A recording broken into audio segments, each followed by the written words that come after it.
Mr. T, how are you?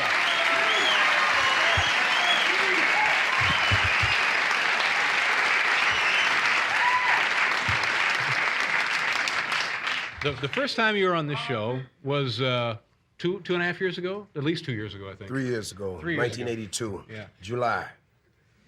And since that time, you got a TV show, a big star. It's like the... Well, I want to correct you. I'm not a star. Georgia Part is the star of the show. I'm a co-star. Okay, co-star. Well, see, that's a very nice thing for you to say. Well, I just tell the truth. Yeah. I don't get caught up in all the ego tripping. You know, I'm just glad to be a part of the team. Yeah, but let me ask you this, and you can't answer this objectively, of course, but if you weren't on that show, do you think it would be the success that it has been? Oh, yes, it would, you know. Yes, it would. No, I don't think so. Well, like I said, mainly I'm just so grateful to God for all my success. I don't get into, you know, I'm a team player. Let me ask you, how has your life changed? Because when you were here before, there was no cartoon show about your life. You had no TV series. You had no books. You probably had an agent. But now I'm guessing you've got managers, agents, accountants, lawyers. You're guessing. Yeah. Only have 3 people on me: an agent, accountant, and an attorney. My agent makes the deal. My accountant counts my money. My attorney handles the lawsuits that I'm faced with, you know, for me calling people and things like that. Now, And that's all I need next to God. I don't need nobody else. You don't want to see a big entourage of people hanging around me. Yeah. Parasites and leeches. That's a good way to lose it's a good way to lose your money. And I don't have a lot of friends. Yeah. You know, because they wasn't my friends when I was poor, so I tell them I'll be petting me on the back now. Now, what about your friends from where you used to live in Chicago, right? Do you have buddies? Friends, I don't, they wasn't my friends. You had no friends then? No, they call my name and things like that. But now I got a whole lot of so-called friends. Now they want to be a part of me. Yeah. But I don't play that because I watch what happened to other so-called stars or celebrity when they make it big. People didn't believe in me. They didn't want to spend, they wouldn't give me the time of day. I wouldn't they say that. I don't want to be hanging with that wild-looking guy, that funny haircut and all that, you know. Yeah. They used to really laugh. They don't laugh no more, No, that's right. you know. Yeah.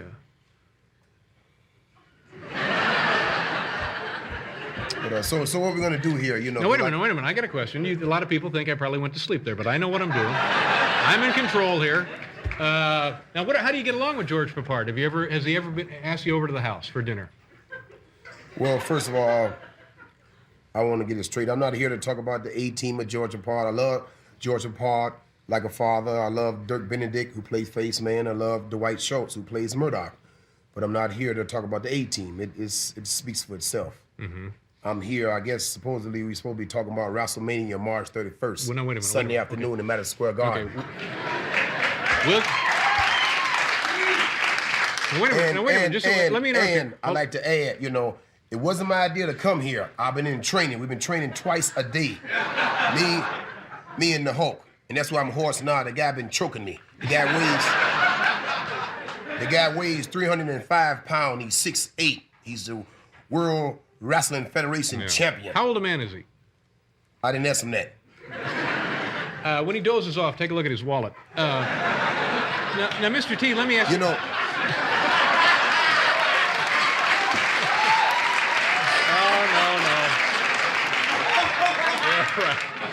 We're all right. do you remember this ball? I sure do. 10 times. You're right. How many times you squeezed it? 5. Oh, you haven't squeezed it 5. I'll give you 1. You're up to 1. If you squeeze it 10, I'm a ghost, right?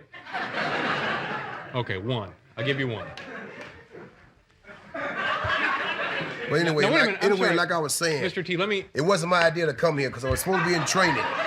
You know, we've been in New York City for a week, doing all kind of crazy shows and things like that when we should be training. Okay. I take this very serious. It's Now, not a joke with me wrestling out here, getting out there with these guys, Roddy Piper, Paul, Mr. Wonderful Orndorff, and Ace Bob Orton. These guys are professionals. They've been wrestling for years, and they cheap shot artists. They dirty. They do every trick in the book. So I cannot take these guys lightly. They are strong. They're in physical condition. So I've been training myself for five weeks. I've lost 27 pounds.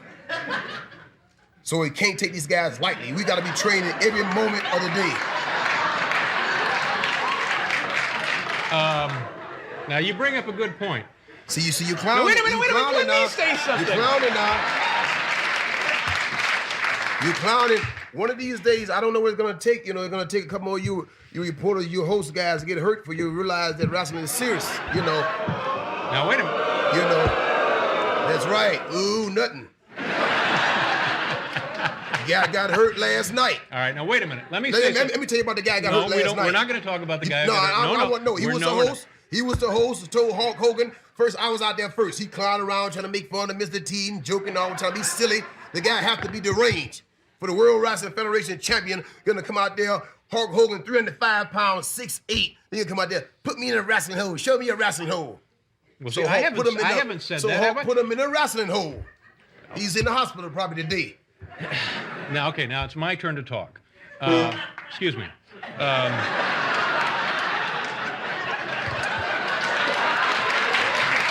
That was him. That wasn't me. It was him. Now let me ask you a question. See, Hold on. No. I'm trying to keep my composure. I told Vince McMahon was gonna come out here later. You know. Yeah. I said, look here, man. The guy gonna get out there and try to be telling a lot of jokes. I'm not in the mood for a lot of jokes. I'm very tired. I'm irritable, and I'm mean. I'm very snappy. Well, you know. The perfect. He said no. He said no. He said no. David gonna be all right. You know. So I said, all right now. I said, I might have to tear the desk up out there. No, you're not going to tear anything up. Now, listen, I haven't said anything derogative about you or wrestling or anything. I do have a question. You said you came to New York. You don't have time to do TV shows. You're serious about wrestling. You're training, so on and so forth. The night before the big match, you and Mr. Hogan are going to be up all night doing a live television show. Now, how serious can you be? That's very serious. That makes us very mean. You stay up all night long. You'll be drowsy. You said we'd be drowsy. You'd be drowsy, you'd be drinking or doing drugs. We don't drink, we don't smoke, we don't do drugs. But you're going to be up all day. It's a very long day. You get up, you go in at 10, you stay all night. We're going to take it out on our opponents. Well, you know, you should be home resting. If you're really serious about this, you'd get a good night's sleep the night before. Now, what do you do after the match? You get some time off from your show. You're going to go on vacation? There's no rest for the weary.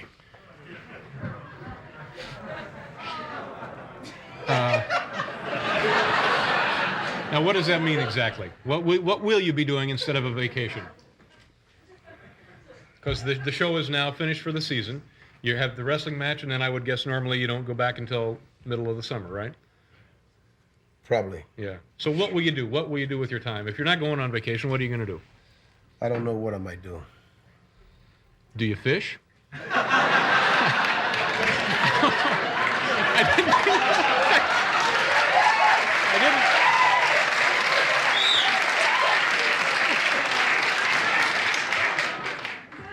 I fish. You and I were on a show together in New Orleans. Remember that? New Orleans? It's a beautiful city. Did you have a chance to spend any time in New Orleans? You can't be steamed at me. Are you really steamed at me? Have I ever really upset you? Come on. You're angry with me, actually? I should be resting right now, you know, in my room. Now, wait a minute. Let's. I know you should. You. Let me ask you about the equipment. No, hold it, Dave. We got a smart guy in the audience. You know, he's very smart. See, he must don't think it's serious. You better tell him, David. It's you serious. Know, Believe me, I it's know. serious. I know. It's a jerk. You know. Cause I'll go up in that stand and hurt that guy. No, seriously. Seriously. No, seriously. No. That's the type of move I'm in, you know. No, see, if you want to play games, you better get some toys. Don't play with me, brother. Cause I will hurt you. Which is pretty much the same speech Bill Wendell gives them when they come in here, and I don't know why. But see, I know, I have a feeling, although Better get some better chairs in there. Are you all right? Yeah, I'm all right. Just got a cheap chair. Yeah.